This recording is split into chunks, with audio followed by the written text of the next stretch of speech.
Stacey Waka, the veteran of this side now. Miller sizes up the options and then goes herself. Another good tackle made by the Japanese defence.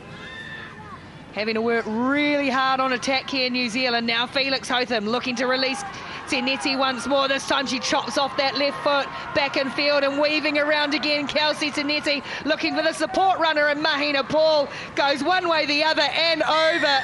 New Zealand go end to end to get on the score sheet through Mahina Paul. Yeah, they had to work hard for that one. The number of offloads, the connections between the Black Ferns, just quality throughout. You spoke about their accuracy not being as where their standards are yesterday, but that looks sharp to me. Coming off the bench in this one for Japan instead, this time around, good straight, hard run, although, but it's found the hands of Miller, and she is so quick to strike, to turn defence into attack by finding Davis up towards the 22, and a penalty will go against the Japanese. Miller again trying to catch Japan, tracking backwards, and then the easy fend and the loping run. Georgia Miller extends New Zealand's advantage. Well, the initial turnover came from the good defensive hassle from the team, steering around the breakdown, picking up the scraps. Georgia Miller in and amongst it like always, and again just so sharp here, just react. You can see two bodies on the floor. Japan knocked back 10, and she knows she's got the legs to finish it. Felix Hotham for Waka. Again, the step, and it goes again. Stacey Waka through another one. Does Waka, then throws the ball in field for Miller. Miller will weave her way around and open up now for the flyer, Mahina Paul. She gets the footwork going, twisting the Japanese defence inside and out, and Mahina Paul gets a second of the semi. Oh, that's a beauty of a try. The great work from Stacey Waka. That foot coming in alive, that step on the inside. And when it sticks, it absolutely sticks, and it's red hot for New Zealand. Big fend. Look at this, doesn't go down easily. Got to play her around her ankles, but keeps the leg drive straight away, scanning for support, knows that she's not going to get there herself. And then the infield offload for Mahina Paul again. New Zealand, Pody Lane, it's gut-busting stuff. They haven't made many changes at all in this match, but here's one onto the field, ball in hand, try for Caitlin Vahakolo. Just absolute quality again from New Zealand. Again, you've got to give credit to Waka, got the restart back again, and then the footwork, which just pulls Japan all out of shape, scragging, and you just recognise Reese Pody Lane comes in, knows exactly where the space is. Brilliant ball from Felix Hotham out to Vahakolo. Let's see if they can get a try to finish. Hannah Nagata feeding that scrum to get them underway. Sirens gone. New Zealand are through to the semi. No bother. They ain't going to get a try to finish it off. A well-deserved finish for Hanako Tsutsumi and Japan in the semi-final. Yeah, what a finish for them. They worked so hard to get themselves into that position, then striked. Extra player on the field, space on the outside. Saracen McGee gets absolutely sucked in, and the finish on the outside, what a finish for them. It's not enough, obviously. They'll take a lot of pride from getting that try. Tsutsumi there. Now Australia with width coming back to the right in the direction of Levi. It is Levi to Levi, Tegan to, yeah, you know who, Maddie, and Australia have the first score. But what a start for Australia. First opportunity of ball in hand. They're so threatening when they go edge to edge. Tarita on one side, pulls in defenders from Fiji, and then they shift it out to the outside. 3 defenders all around in this 5-metre channel here. It's got to be space somewhere else. And how good's Tegan Levi been this tournament so far? Drop kicks from Tegan Levi. Bang on, and now they pull in the loose line-out throw from Fijiana. Nathan at pace. They shift it to the edge, and Tarita has the Aussie second. But it's all go from Australia. And this is what you can't do against a world-class team. You've got to be accurate. The overthrow here doesn't hit the player, but Australia just so quick to react to it, so aware. Australia get it wrong at the breakdown, so penalty advantage. Now the penalty is taken by Fijiana. Finally, they work themselves inside the Aussie 22, and they stick the offloads as well. Ngalo Steering infield, brought down by Nathan. Was she held? Not held is the call. Faith Nathan pops up and remonstrates, and it's to no avail as Ngalo goes in. Well, brilliant response from Fiji in a glimpse of the great work, the offloading, keeping the ball alive, but then just the reaction off the penalty. Nasser loads up and finds some room for Levi. Levi has just enough pace to get away from the cover down the left-hand side, and Maddie Levi goes in for her second. Australia just capitalising on those compounding errors and penalties from Fiji. Just pulling the ball one way to the other side, through the middle, just multiple threats, and Maddie Levi just hanging out in that 5-metre channel. Mackenzie Davis goes in and makes a little check shot. Great cover work there from Tegan Levi. That is so good. She's been her side's best this weekend. Tegan Levi, now Hines, the playmaker. Opens up, steps on it, gets through, and you would say gets Australia through to the Cup final in Dubai.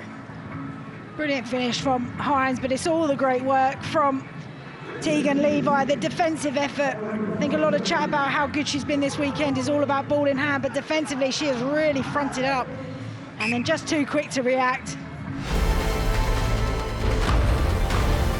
Mizutani, and the offload sticks in the hand again. They're keeping the ball alive, almost Fiji styles. The Japanese just dragged down. Hana Nagata brings it away for Utsumi. She's a great finisher. And then the last passes that come off the knee, still alive, and it will be try given for Sakura Mizutani.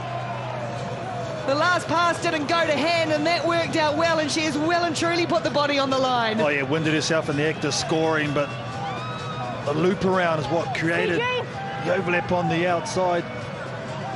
The skipper, yeah, she's been lethal, hasn't she? Look at her footwork, been very, very good, but the ability just to retain possession in the back end of that, 2 phases later, they go to the blind side as a 2-on-1. But yeah, you're right, this comes off the knee, so this is play on. Look at her, the way she's able to keep her balance. Kick off its pinpoint, but it's taken in well by Adita Milania. Little offload and then slipping off the tackle. Japan, and it'll just open clear territory for a run into the line. Fiji going to hit straight back by one of their newcomers this season. She has lit it up. Atilaiti Ralivanoa, 15-star, crossing over and gets another try. Ralivanoa, look how good this is athletically off the kickoff for Milania. And just a clean break. Look at the way she's able to get herself in a good position. Ralivanoa. Looking to ghost around, through the gap goes Hana Nagata. The chase coming, but they are giving it up pretty quickly. The Fijian defenders, as Hana Nagata just sliced them open to go in under the posts and give Japan the lead back. It was a great set play. There's no way they're going wide. They hit the centre where Nagata was.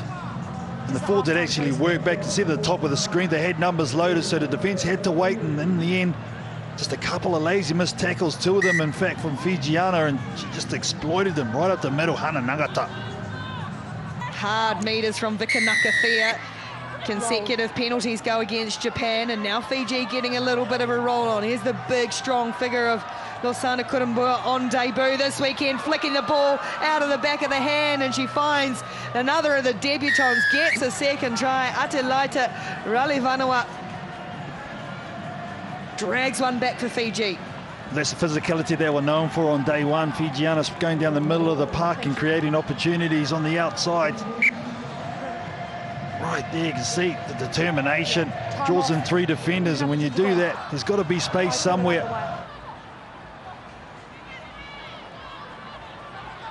Utsumi there on the outside. Good try scoring form again. Back they come, switching, and then they find that hole right up the middle. It's a big glaring gap. Fiji chasers coming on. May Otani. Otani to the line. Otani over.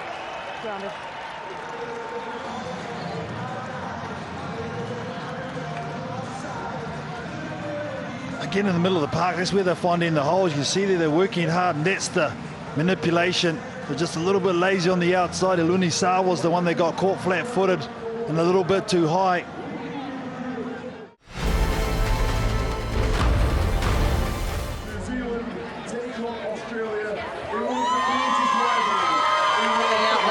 Again, for so many of them, it is such a familiar feeling. For some, they haven't had it for a good 18 months. The last time Maddie Ashby led a team out for a final, it ended so far from what she would have wanted. But the smile is back on the face. Aussie have the ball spinning. Now they get a chance to chase a 6th straight title. Trying to find the runner, hit hard by Tegan Levi. Maipina Ball had a little dab at it, and eventually Waka, Levi chase, Waka gets there.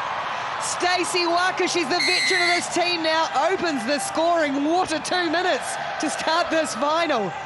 Unbelievable start. We said there'd be fireworks, and both teams trying to keep the ball alive, left and right. The ball retention from New Zealand has been excellent. Just a flood of support, keeping the ball away from the breakdown. Stacey Waka, well, she knows how to score in finals, and she knows how to score in Dubai. Somehow gets it away for Tinetti, little in and away, and now goes Kelsey Tinetti. She's got the power. Look at Faith Nathan steaming across the Dubai turf to try and stop Kelsey Tinetti, but she won't have enough runway, Nathan, and it's Tinetti who gets New Zealand's 2nd try. Well, how good from Tinetti.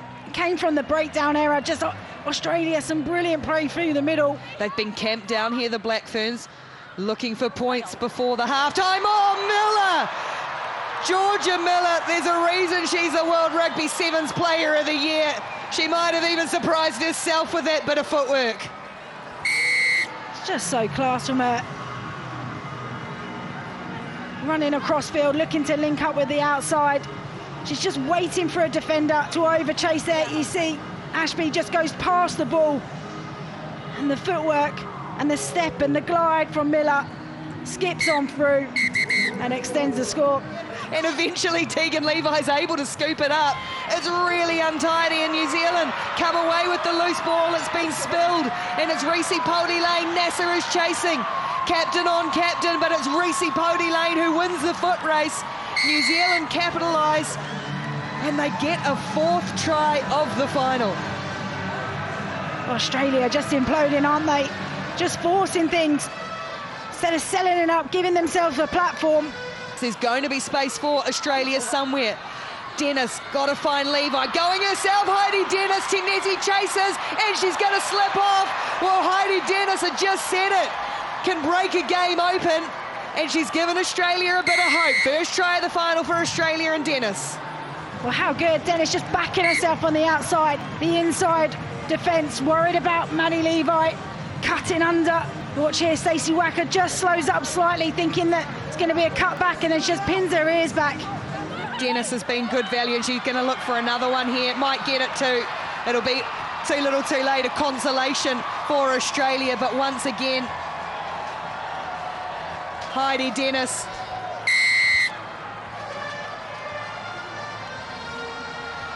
has the final say in this final.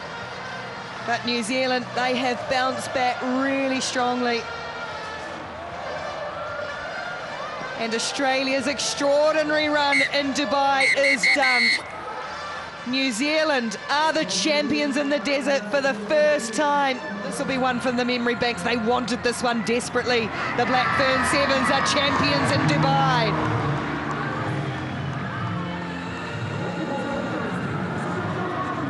They start the new season. How they finished the last. The desert drought dates back to 2020. Well and truly over.